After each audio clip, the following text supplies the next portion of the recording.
This is the lifestyle of nearly 1 in 5 American adults today. More than 20% of the American population does no exercise at all outside of their regular job. That's approximately the same number of people as the entire population of the UK. But were we as humans truly built for this, and how does no physical activity impact your brain and your health in general? Let's first look at the biology behind it. Starting with your brain. Science proves that exercise is shown to improve your brain's functions. Brain-derived growth factor promotes neuronal proliferation, vascular endothelial growth factor plays a crucial role in blood vessel growth, and insulin-like growth factor plays a significant role in exercise-induced angiogenesis or formation of new blood vessels. These are all enhanced by exercise, because your brain strongly depends on oxygen and glucose. Physical activity increases brain perfusion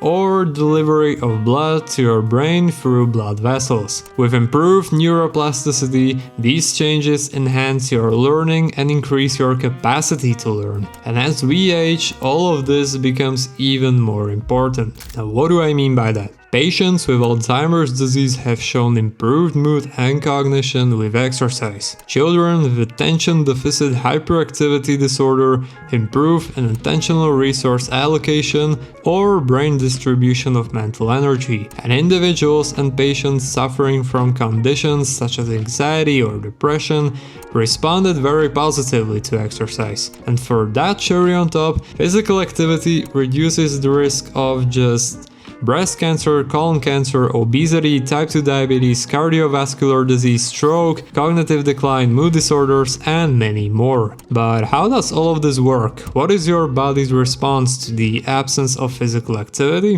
When there is no physical activity at all, it usually results in two things: overweight and obesity. These are associated with an increased risk of various chronic health problems. What are they? Increased risk of hypertension or high blood pressure. Simply, the force of blood pushing against your artery walls is too high. This makes your heart work harder to pump blood through your body. Hypertension damages your arteries and heart, and it can even lead to a serious condition such as heart attack or a stroke. Next, there is an increased risk of abnormal blood lipid levels, including elevated low-density lipoprotein cholesterol and low levels of high-density lipoprotein cholesterol, or elevated total cholesterol or hyperlipidemia.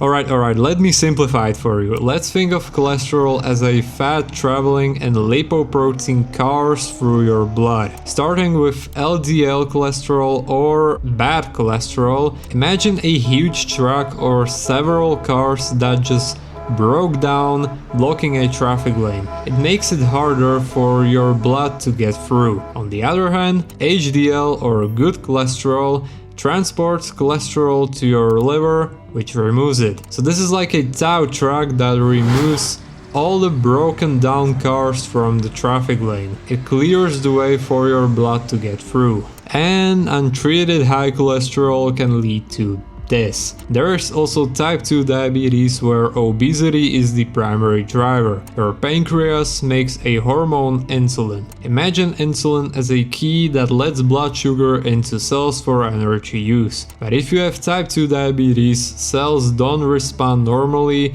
leading to insulin resistance. Your pancreas produces more insulin to get cells to respond. It can't keep up, and your blood sugar rises. And of course there are so many more conditions, but now the most important part of this video is, of course, how can you apply all of this knowledge to practice your everyday life? Let me share a bit of my own experience with you. I barely had any routine or discipline in my life. I worked out a little bit, but otherwise I spent most of the day sitting at a computer or lying on my bed bed, pretty much doing nothing. But then I just wanted to change because I simply wasn't happy with myself. So I started working out consistently, and during the summer I switched to running. And that's, in my opinion, the most important thing. If you really want to change and implement some form of routine into your life. If yes, then here is one of the